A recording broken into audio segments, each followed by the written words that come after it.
صلوات اللهم صل على محمد وآل محمد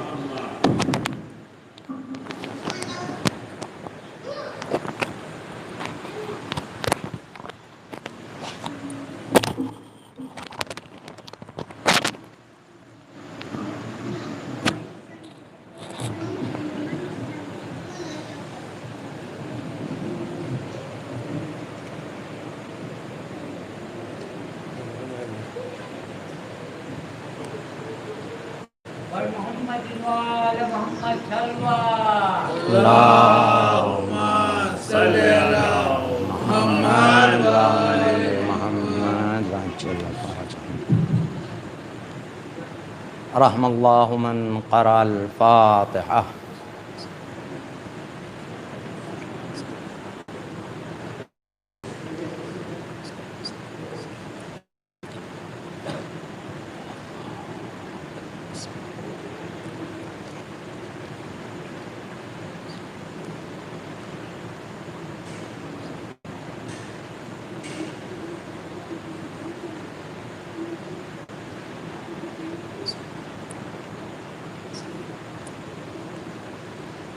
اعوذ باللہ من الشیطان الرجیم. بسم اللہ الرحمن الرحیم. الحمد للہ الذی ہدانا لہذا وما كنا لنہتدی لولا ان ہدانا اللہ. لقد جاءت رسل ربنا بالحق والصلاة والسلام والتحية والإكرام سيدنا ومولانا جد الحسن والحسين مولانا ومولى الثقلين أبي القاسم مصطفى محمد. اللهم صل على محمد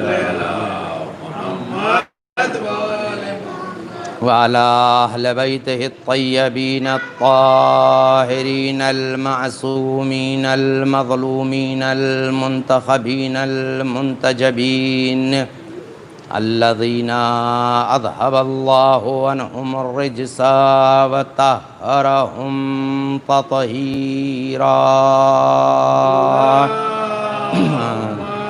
صل على محمد صيما بقية الله المنتظر وحجته الثاني عشر واللعن على أعدائهم وقاطليهم وغاصب حقوقهم ومنكر فضائلهم ومسائبهم من ليلتنا هذا إلى يوم الدين. آمين رب العالمين. اللهم صل على محمد وآل محمد. أما بعد فقد قال الله تبارك وتعالى في القرآن المجيد وهو أصدق الصادقين وقوله الحق. بسم الله الرحمن الرحيم. فسبح بحمد ربك وكن من الساجدين واعبد ربك حتى يعطيك اليقين. صلوات بر محمد وآل محمد. اللهم صل على عزیزان محترم، پہلی بار آپ کی خدمت میں حاضر ہوا ہوں. شب شہادت جناب سکینہ بنت الحسین علیہ السلام ہے. جس آیے مبارکہ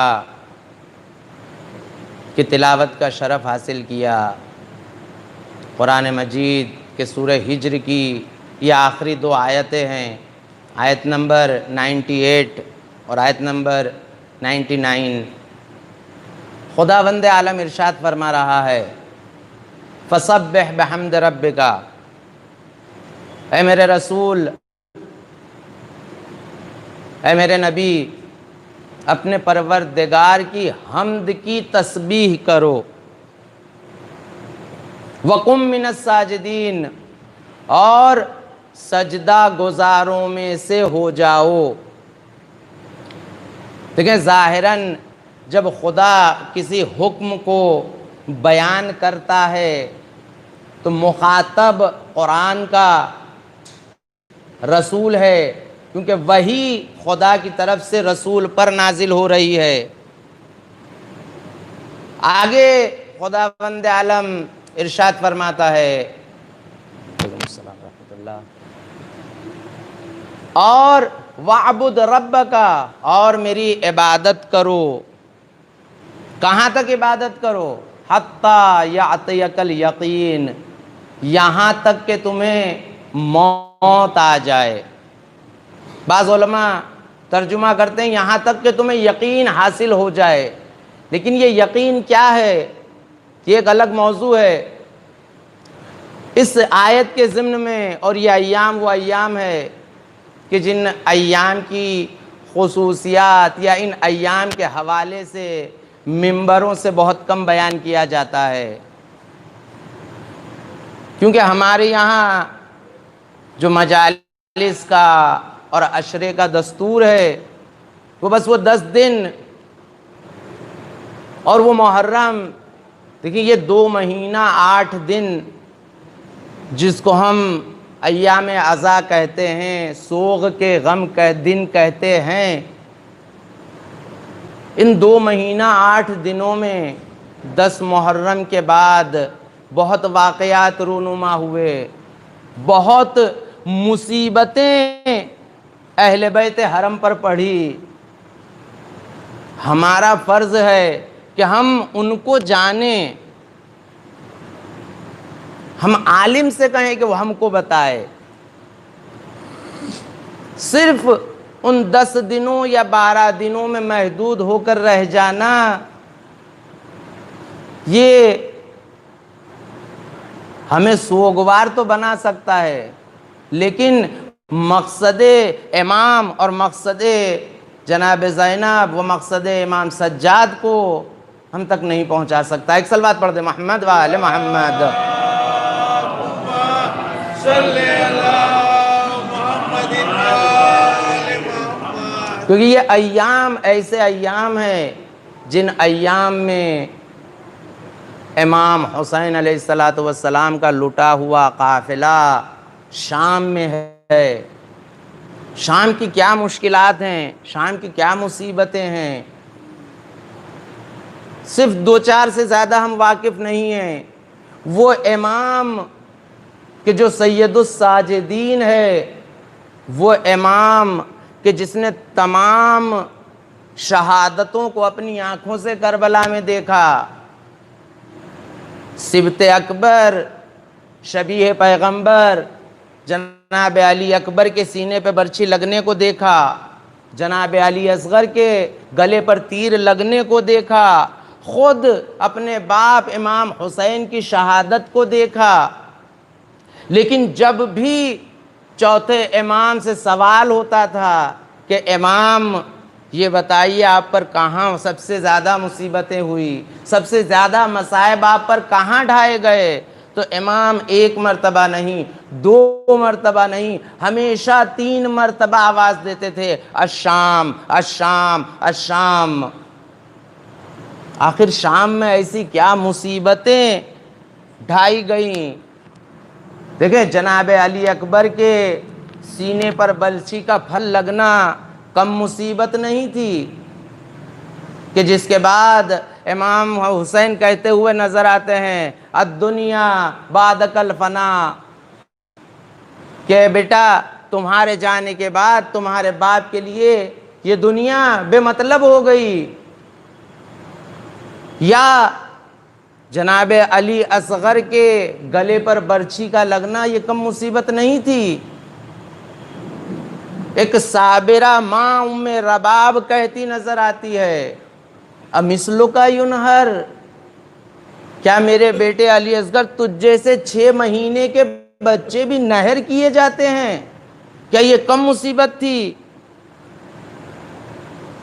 جناب عباس کے بازوؤں کا کٹنا، جناب عباس کی شہادت کم مصیبت نہیں تھی۔ تاریخ میں 2 ہی جگہ ملتا ہے، پوری تاریخ میں، جہاں 2 معصوموں نے یہ جملے فرمائے ہوں، الان انکسر ظہری۔ سب سے پہلے مولا متقیان، مشکل کشا، خیبر شکن جناب سیدہ کی قبر پر کھڑے ہو کے کہتے ہیں فاطمہ تم نہ گئی، علی کی کمر ٹوٹ گئی، اور کربلا میں حسین کہتے نظر آ رہے ہیں اے بھیا عباس تمہارے جانے کے بعد تمہارے بھائی حسین کی کمر ٹوٹ گئی۔ ایک صلوات پڑھ دے محمد و آل محمد۔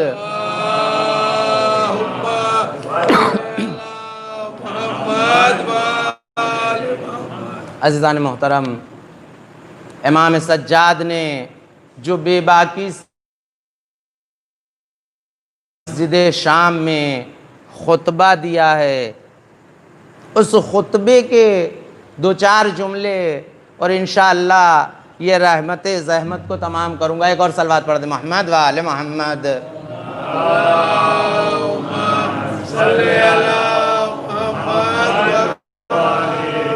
دیکھیں میرا انداز بہت کوئی خطیبوں والا نہیں ہے کہ میں ادھر سے ادھر ہوں، اچھل کود کر کے جو ہے مجلس کو پڑھوں۔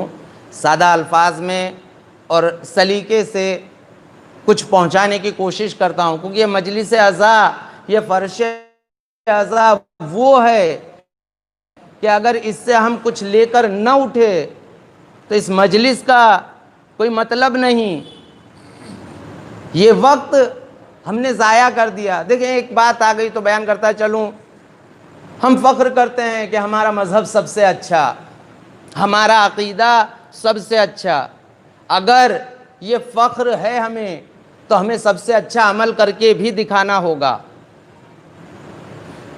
سب سے اچھا عمل کر کے بھی دکھانا ہوگا۔ اور اگر یہ مذہب اور یہ عقیدہ ہم میں عمل کرنے کی توفیق کو نہیں پیدا کر سکتا تو ہم اس کا پرچار کیا کریں گے؟ جب ہم نہ سدھرے تو ہم اس سے دوسروں کو کیا سدھار سکتے ہیں؟ یہ سوچنے کی بات ہے۔ فرش عزا، مجلس عزا، یعنی یہاں سے کچھ لے کر اٹھیں، تبھی اس مجلس کا مقصد پتہ چلے گا۔ کیونکہ امام حسین علیہ السلام نے کربلا میں شہادت دی مقصد کے تحت، اس مقصد کو باقی رکھنے کا ذریعہ یہ مجلس عزا ہے۔ اور اگر اس مجلس عزا میں مقصد حسین بیان نہ ہو، اس مجلس حسین میں مقصد جناب سیدہ بیان نہ ہو تو مجلس کا کوئی فائدہ نہیں۔ زیادہ تر میری مجالس اسی طرح تبلیغی ہوتی ہے۔ خیر ایک واقعہ آپ کو سناتا چلوں تاکہ آپ لوگ بور نہ ہوں۔ ایک صلوات پڑھ دیں اور محمد و آل محمد۔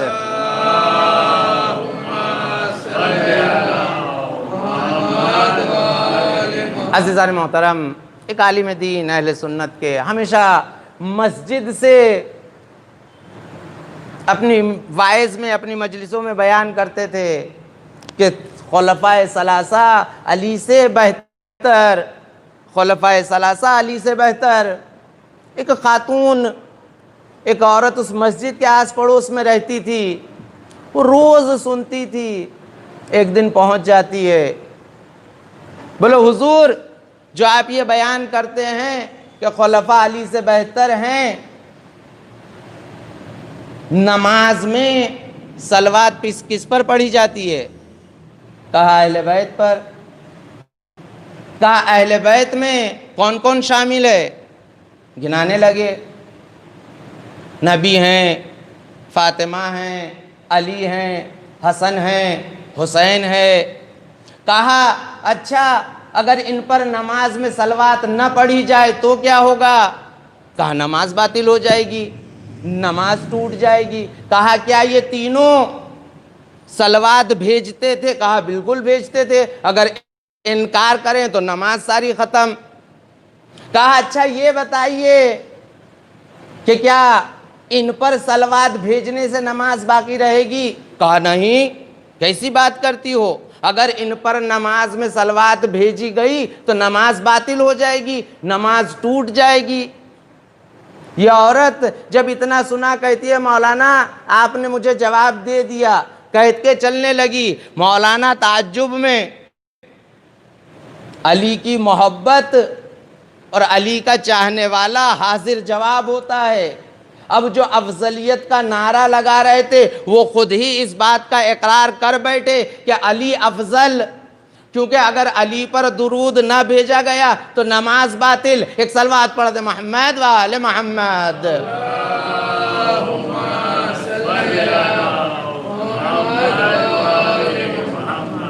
تو یہ ہے عزیزان محترم محب اہل بیت۔ ہم اگر محبت کا دعویٰ کرتے ہیں تو ہم میں یہ جذبہ ہونا چاہیے۔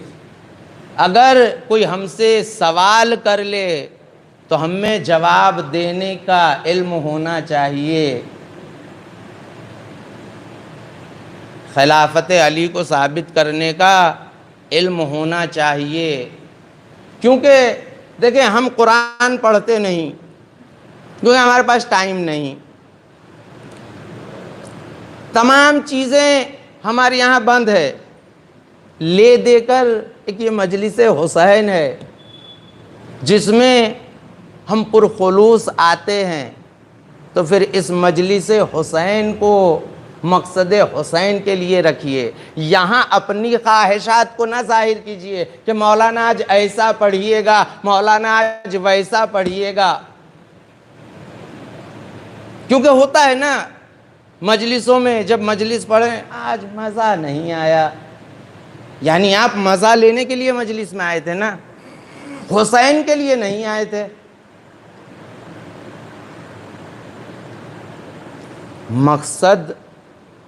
مقصد امام حسین اور مقصد مجلس بہت اہم چیز ہے،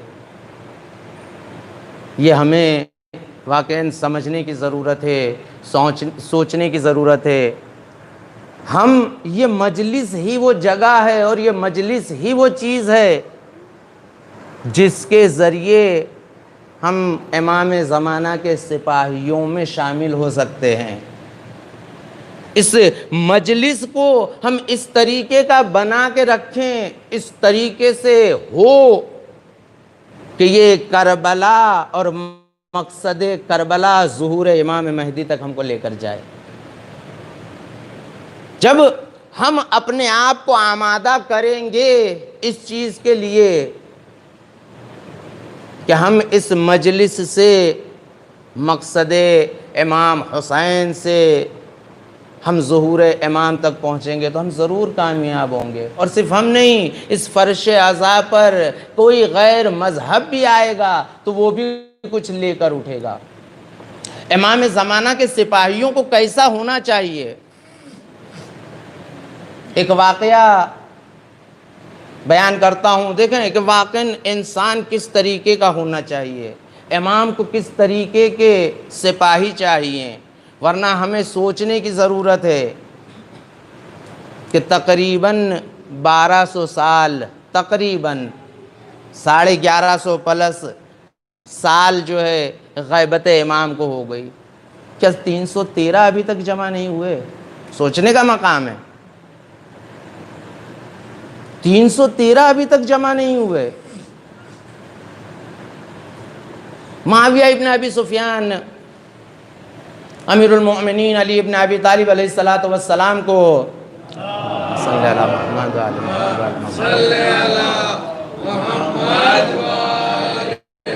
ایک خط لکھتا ہے اور لکھتا ہے کہ اے علی، تم نے جنگ جمل میں زوجہ رسول کے ساتھ جو کیا وہ کیا، اصحاب رسول طلحہ و زبیر کے ساتھ جو کیا وہ کیا، اب تم مجھ سے جنگ کے لیے تیار رہو۔ امام اس خط کا جواب دیتے ہیں کہ عبد خدا کی طرف سے ایک حاکم دنیا کے نام یہ خط، اور امام اس میں لکھتے ہیں کہ میں جنگ کے لیے آمادہ ہوں، جنگ کے لیے تیار ہوں۔ جنگ صفین کی بات ہو رہی ہے کہ میں جنگ کے لیے آمادہ ہوں۔ امام اپنے اصحاب میں آواز لگاتے ہیں کہ کون ہے جو اس خط کو امیر شام تک پہنچا دے. کوئی جواب نہیں آتا، تمام ساکت ہیں، تمام چپ ہیں. پھر امام آواز دیتے ہیں کون ہے جو اس خط کو امیر شام تک پہنچا دے. ترمہ نامی ایمان کے صحابی کھڑے ہوتے ہیں. یہ ترمہ وہ ہیں کہ جن کے ایک بھائی حجر ابن عدی کربلا کے شہداؤں میں سے ہیں.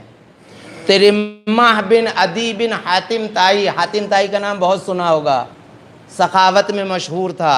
یہ ترمہ ان کے نواسوں میں سے، ان کے پوتوں میں سے، ان کی اولاد میں سے کھڑے ہوتے ہیں کہ مولا میں لے کر جاؤں گا اس خط کو. امام کہتے ہیں ترمہ یاد رکھنا، علی کی عزت و آبرو کا خیال رکھنا. کہا مولا چشم، آپ بے فکر رہیں. ترمہ شام پہنچتے ہیں. عمرو عاص معاویہ کو خبر دیتا ہے کہ علی کا نامہ نگار، علی کا نامہ بر نامہ لے کر آیا ہے. معاویہ حکم دیتا ہے کہ بہترین فرش بچھایا جائے اور اچھے طریقے سے استقبال کیا جائے تاکہ علی کی طرف سے آنے والا ہے مغلوب ہو جائے، ہماری طرف آ جائے. بہترین فرش بچھایا گیا، سواگت بہت اچھے سے ہوا. ترمہ جب دیکھتے ہیں کہ بہترین فرش بچھا ہوا ہے، اس زمانے کا سفر گھوڑوں سے، اونٹوں سے سفر ہوتا تھا، مٹی والے پیر لے کر اس فرش پر آگے بڑھتے ہیں. اور جس طریقے سے معاویہ اپنی مسند پر بیٹھا ہوتا ہے اس طریقے سے جا کے معاویہ کے بغل میں بیٹھ جاتے ہیں. ہو بہو اسی اسٹائل سے. لوگ اشکال کرتے ہیں کہ یہ کیا طریقہ ہے کہ امیر شام کے بازو میں آ کر اس طریقے سے بیٹھ گئے اور پیر بھی پھیلا کر بیٹھے ہیں. اپنے پیر کو سمیٹو. کہا اگر یہ سمیٹے گا تو میں سمیٹوں گا. یہ ہے علی کا محب کہ دشمنوں کے بیچ میں بھی اس طریقے سے اگر یہ سمیٹے گا میں سمیٹوں گا. معاویہ مجبور ہو کر پیر سمیٹ کے بیٹھ جاتا ہے. بغل سے عمرو عاص کہتا ہے کہ کچھ ڈھیلا کرو تو یہ اپنے مزاج میں ٹھنڈک لے کر آئیں. 1 2 نہیں 30,000 درہم ترمہ کے آگے رکھے جاتے ہیں. لیکن ترمہ کا انداز وہی ہے. اس سے پتہ چلتا ہے کہ محب علی و محب اہل بیت پیسوں کے پیچھے نہیں بھاگتا. کہا اچھا لاؤ یہ نامہ مجھے دو. کہا ایسے نہیں، اپنی جگہ سے کھڑے ہو جاؤ، دونوں ہاتھوں کو پھیلاؤ، پھر میں چوم کر تمہارے ہاتھ میں رکھوں گا. کہا اچھا چلو ٹھیک ہے میرے وزیر کو دے دو. کہا تمہارے وزیر جو خائن ابن خائن ہے اس کے ہاتھ میں تو بالکل نہیں دوں گا. کہا اچھا میرے بیٹے یزید کو دے دو. کہا ہم کو شیطان سے خوشی نہیں، اس کے بیٹے سے کیسے. ایک صلوات پڑھ دے محمد و آل محمد.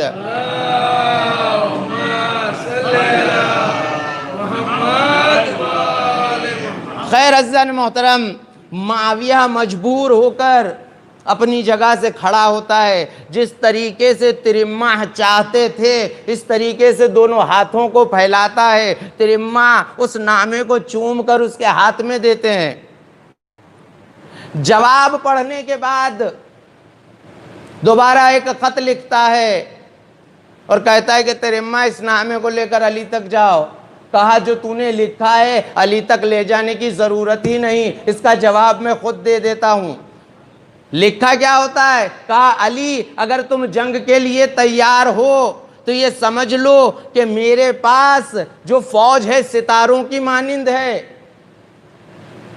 یا ایک روایت میں رائی کے دانوں کی برابر ہے.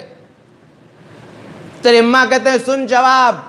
کہا علی وہ خورشید ہے کہ جب نکلے گا تو تیرے تمام ستارے ڈوب جائیں گے. ایک صلوات پڑھ دے محمد و آل محمد.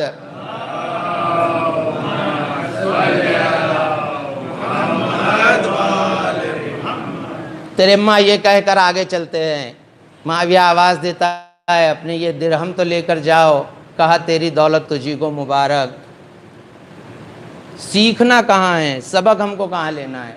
جب تیرے ماں چلے جاتے ہیں تو معاویہ تمام درباریوں سے اور امر اعظم سے مخاطب ہو کر کہتا ہے کہ اگر اس جیسا ایک گھنٹے کے لیے میری طرفداری کرنے والا ہو, میں اپنی تمام دولت اس کو عطا کر دوں گا. یعنی اتنا وفادار اگر ایک گھنٹے کے لیے مجھے مل جائے, میں اپنی تمام دولت اسے عطا کر دوں گا. عمرو عاص جو شاطر ترین چالاک ترین انسان کہلاتا تھا, کیا آواز دیتا ہے؟ کہتا ہے معاویہ اگر علی شام میں آ جائیں تو عمرو عاص نماز ان کے پیچھے پڑھے گا لیکن دسترخوان پہ تیرے ساتھ بیٹھے گا. یعنی علی کی اہمیت کو وہ بھی جانتا ہے کہ علی کیا ہیں.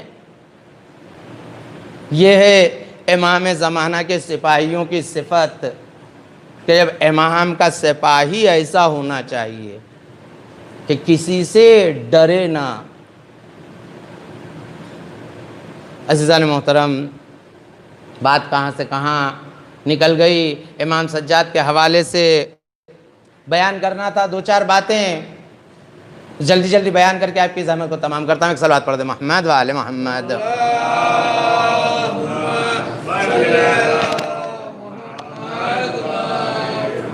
عزیزان محترم, امام سجاد جب شام میں پہنچے ہیں اور شام میں پہنچنے کے بعد دیکھیں بادشاہوں کا ایک دستور رہا ہے کہ جب وہ جنگ جیت کر آتے تھے تو اپنے ملک میں اپنے شہروں میں ڈھول تگارے بجائے جاتے تھے, جشن کی طرح منایا جاتا تھا. جمعہ کا دن ہے, معاویہ یزید نماز کے لیے مسجد کی طرف چلتا ہے لیکن ساتھ میں اپنے درباری خطیب کو لے کر اور منبر پر چڑھانے کے بعد کہتا ہے علی و اولاد علی پہ سب و شتم کر اور بنی امیہ کے فضائل بیان کر. خطیب بیان کرتا رہتا ہے. امام سجاد آواز دیتے ہیں کہ اے خطیب, اے شخص, تو نے انسان کی مرضی حاصل کرنے کے لیے, انسان کو راضی کرنے کے لیے خدا کی ناراضگی گلے لگا لی. اس کے بعد امام آواز دیتے ہیں کہ اے یزید, اب مجھے بھی اجازت دے کہ میں اس لکڑی کے ڈھانچے پر جا کر کچھ بیان کروں. امام نے قیامت تک یہ بات بتا دی کہ جس جگہ جس منبر پر ذکر اہل بیت و ذکر خدا نہ ہو وہ صرف ایک لکڑی کا ڈھانچہ رہتا ہے, منبر نہیں ہو سکتا. امام آگے بڑھ کے کہتے ہیں یزید مجھے اس لکڑی کے ڈھانچے پر جانے دے تاکہ میں کچھ حق کی بات بیان کروں, خدا کو راضی کرنے کی بات بیان کروں تاکہ مجھے بھی اجر و ثواب ملے اور سننے والوں کو بھی اجر و ثواب ملے. یزید منع کرتا ہے, لوگوں کا اصرار بڑھتا ہے, یہاں تک کہ خود یزید کا بیٹا معاویہ ابن یزید اصرار کرنے میں آگے ہے. یزید پریشان ہو کر آواز دیتا ہے تم نہیں جانتے یہ کون ہے؟ یہ وہ ہیں جن کو علم زقہ کے طریقے سے دیا گیا ہے, یعنی جس طریقے سے چڑیا اپنے بچوں کو دانہ کھلاتی ہے اس طریقے سے ان کو علم ودیت کیا گیا ہے. اگر یہ چڑھ گئے تو ہماری بے عزتی ہوگی, بنی امیہ پر لعن طعن ہو جائے گا. تم نہیں جانتے. جب اصرار بہت بڑا, یزید مجبور ہو کر اجازت دیتا ہے. امام منبر پر جاتے ہیں, حمد خدا کے بعد ارشاد فرماتے ہیں ایھا الناس اعطینا ستا وفضلنا بسبع, کہ ہمیں 6 خصوصیت عطا کی خداوند عالم نے اور 7 فضیلتیں عطا کی۔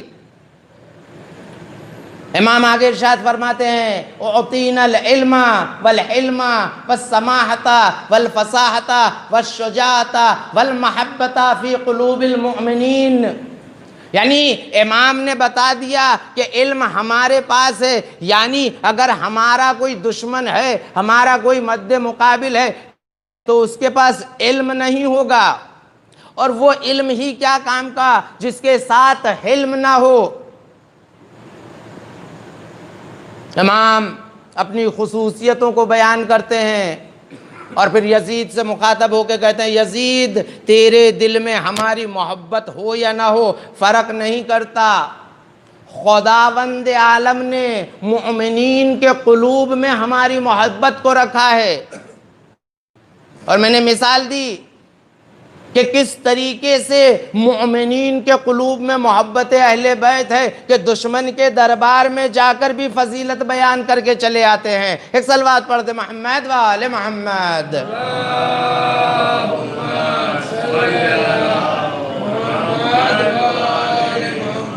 آگے امام ارشاد فرماتے ہیں وَفُضِّلْنَا بِسَبْعٍ وَمِنَّا أَنَّ النَّبِيَّ الْمُخْتَارِ محمد صلی اللہ علیہ وآلہ وسلم،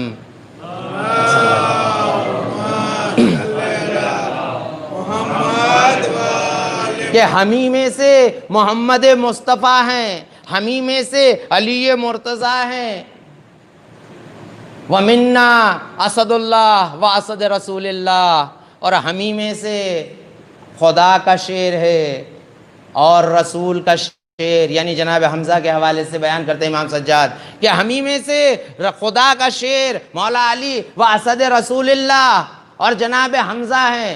دیکھیں امام سجاد نے اس بات کو شام کی مسجد میں بیان کیا، یہ وہی لہجہ ہے جو مولا متقیان مشکل کشا غالب ابن غالب جناب علی ابن ابی طالب علیہ السلام نے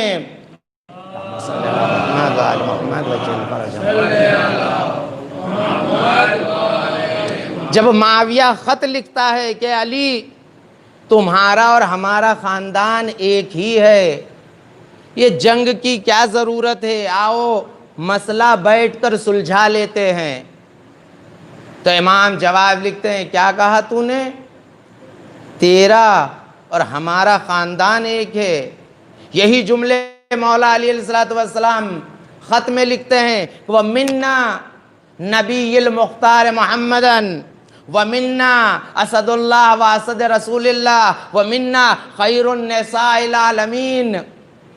امام کیا کہہ رہے ہیں کہ ہم میں رسول ہے، تم میں جھوٹی قسمیں کھانے والا ہے، وَمِنَّا اسد اللہ واسد رسول اللہ، ہم میں خدا کا شیر اور رسول خدا کا شیر ہے اور تم میں جھوٹ بولنے والوں کا شیر ہے، وَمِنَّا خیر نساء سیدت العالمین وَمِنَّا عمالۃ الحطب، ہم میں خیر نساء العالمین ہے اور تم میں جہنم کا بوجھ اٹھانے والی عورت، وَمِنَّا سید شباب اہل الجنہ وَمِنْكُمْ صبیۃ النار، ہم میں جوانان جنت کے سردار ہیں اور تم میں جہنم کے بچے۔ تو کہتا ہے تیرا اور میرا خاندان ایک ہے۔ علی خط لکھ کر بھیج رہے ہیں، علی کے پاس حکومت تھی اور علی روبرو نہیں تھے، لیکن وہی لہجہ علی کا بیٹا دوسرا علی شام میں جا کر اس بات کو بیان کر رہا ہے۔ جب لوگ پریشان سوچنے لگے یہ کیا بات، دیکھیں ماحول اس طریقے کا بنا دیا گیا تھا کہ جب مولا علی علیہ السلام کی شہادت ہوئی ہے تو شام میں جب خبر پہنچی کہ علی قتل کر دیے گئے تو لوگوں کو علی کی شہادت پر شک نہیں تھا، کیونکہ وہ جانتے تھے علی بہادر کا نام ہے، علی شیر کا نام ہے۔ ان کو تعجب جائے شہادت پہ تھا، علی اور مسجد، علی سے مسجد کا کیا کام؟ وہاں جا کر ایسے مجمع میں علی کے فضائل بیان کرنا. شام میں جو مصیبتیں پڑھی، امام سجاد نے اپنے کو جو پہچنوایا ہے، آپ پڑھیں. انسان دیکھیں آج کا زمانہ ایسا ہے کہ کوئی یہ نہیں کہہ سکتا کہ ٹائم نہیں ملتا کتاب اٹھانے کا، کیونکہ ہمارے پاس جھوٹی خبریں پڑھنے کے لیے پیسہ ہے. یعنی ہم اخبار پیسہ دے کر خریدتے ہیں جس میں 99% جو ہے جھوٹی خبریں ہوتی ہے، لیکن جو 1400 سال سے سچی خبریں خدا نے دی ہے اس کو پڑھنے کا ٹائم نہیں. ایک سلوات پڑھ دے محمد و آل محمد.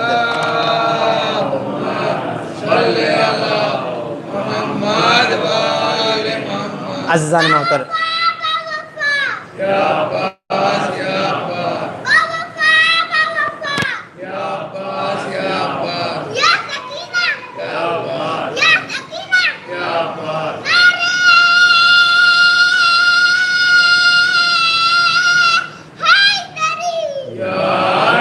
عزیزان محترم، وقت زیادہ ہو گیا ہے. خیر، 2-4 جملے مصائب کے. شب شہادت جناب سکینہ بنت الحسین علیہ السلام ہے. یہ جناب سکینہ، اب تاریخ پڑھیں، 4 سال یا 3.5 سال کی عمر ہے جناب سکینہ کی. جناب سکینہ کے خطبے جو جناب سکینہ نے دربار کوفہ میں، بازار کوفہ میں دیے، خطبے پڑھیں. ہمیں معلوم ہی نہیں یہ ساری چیزیں، اور ہم معلوم کرنا بھی نہیں چاہتے. تاریخ یہ بتاتی ہے کہ جناب سکینہ کو پانی ملا، لیکن کہیں یہ نہیں لکھا کہ جناب سکینہ نے پانی پیا. تاریخ یہ بتاتی ہے کہ جب جناب سکینہ کو پانی ملا ہے تو وہ پانی لے کر دوڑتی ہوئی اپنے بھائی سجاد کے پاس آ گئی اور بھائی کی زنجیروں پر ڈال دیا. سکینہ یہ کیا کیا بہن، تم پیاسی ہو، تم نے پانی نہیں پیا. بھیا میں پیاس کو برداشت کر لوں گی، لیکن تپتی دھوپ میں آپ کے گلے میں توق ہے، کمر پہ لنگر ہے، پیروں میں بیڑیاں ہے، ہاتھوں میں ہتھکڑیاں ہے. بھیا اس گرمی میں، اس تپتی دھوپ میں آپ کی جسم کی کیا حالت ہوتی ہوگی. اور بھاب کرم جناب سکینہ کو جگہ جگہ پانی کے لیے تڑپایا گیا ہے. جب آپ نے سنا ہوا ہے تمام مصائب، جب جناب سکینہ شمر سے پانی مانگتی ہے تو شمر کہتا ہے کہ میں اپنے تمام جو ہے سپاہیوں کو پلا دوں پھر دوں گا. جناب سکینہ 4 سالہ پیچھے ہے. جب تمام سپاہیوں کو پلا دیا، کہا سکینہ اب میں اپنے جانوروں کو پلا لوں پھر تجھے دوں گا. جانوروں کو بھی پلا دیا. سکینہ پیچھے. جب پانی بچ گیا، وہ ملعون جناب سکینہ کے سامنے پانی زمین پر پھینک دیتا ہے. تاریخ میں کہیں نہیں لکھا کہ جناب سکینہ کی پیاس کب بجھی، کیونکہ جب شام غریبہ میں بھی پانی آیا تھا اور جناب زینب نے سکینہ کو دیا. جناب سکینہ کوزہ لے کر مقتل کی طرف. بیٹا سکینہ کہاں کا ارادہ؟ پھوپھی اماں آپ نے کہا نا تم سب سے چھوٹی ہو تو پہلے تمہیں دیا. آئے میرا 6 مہینے کا بھیا علی اصغر، وہ مجھ سے بھی چھوٹا ہے، وہ بھی تو پیاسا. ارباب کرم، زندان میں جناب سکینہ اپنے بھائی سے ایک سوال کرتی ہے، اے بھیا آپ تو امام وقت ہیں، آپ کو ہر علم کا پتہ ہے، ہر چیز کو جانتے ہیں. بھیا یہ بتائیے کہ پیاس کی کتنی منزلیں ہوتی ہیں؟ جناب زینب جب یہ سوال سنتی ہے جناب سکینہ کو اپنے سینے سے لگا لیتی ہیں. بیٹا یہ کیسا سوال کر رہی ہو؟ امام سجاد کہتا ہے پھوپھی اماں آج میری بہن نے امام وقت سے سوال کیا ہے، اس کا جواب دینا ضروری ہے۔ امام کہتے ہیں بہن بیٹھو میں تمہیں بتاتا ہوں۔ کہا سکینہ پیاس کی 4 منزلیں ہیں۔ سب سے پہلی منزل وہ ہے کہ جب انسان بہت پیاسا ہو تو اس کی آنکھوں کے سامنے اندھیرا ہو جاتا ہے، دھواں آ جاتا ہے۔ جناب سکینہ بے ساختہ کہتی ہے ہاں بھیا قاسم کی یہی حالت تھی کربلا میں۔ دوسری منزل امام کہتے ہیں بہن سکینہ دوسری پیاس کی منزل یہ ہے کہ انسان کی زبان اس کے تالو سے چپک جاتی ہے۔ بے ساختہ جناب سکینہ کہتی ہے بھیا بابا کی وہی حالت تھی جب بھیا علی اکبر نے بابا کے دہانے مبارک میں اپنی زبان کو دیا تھا، فوراً نکال لی۔ کہا بابا آپ تو مجھ سے بھی زیادہ پیاسے ہیں۔ کہا بہن سکینہ تیسری منزل وہ ہے کہ جب اس طریقے سے کہ جب مچھلی کو پانی سے نکال لیا جاتا ہے، جب تک جان رہتی ہے تڑپتی رہتی ہے۔ تیسری منزل امام ارباب کرم امام بتا رہے ہیں کہ جب تک جان رہتی ہے، جب وہ تان اس کے اندر ختم ہونے لگتی ہے تو بس اپنا منہ کھولتی ہے بند کرتی ہے، منہ کھولتی ہے بند کرتی ہے۔ جناب سکینہ بے ساختہ کہتی ہے ہاں بھیا میرے 6 مہینے کے بھیا علی اصغر کی یہی حالت تھی۔ امام کہتے ہیں سکینہ چوتھی منزل وہ ہے کہ جب انسان کی ہڈیاں اور گوشت میں جدائی ہونے لگتی ہے۔ جب جناب سکینہ یہ سنتی ہے اپنے ہاتھوں کو آگے کر دے بھیا آپ کی بہن سکینہ کی یہی حالت ہے۔ سکینہ کے جسم کا گوشت سکینہ کی ہڈیوں کو چھوڑ رہا ہے۔ الا لعنت اللہ علی القوم الظالمین سیعلم الذین ظلموا ای منقلب ینقلبون۔ خاتم حسین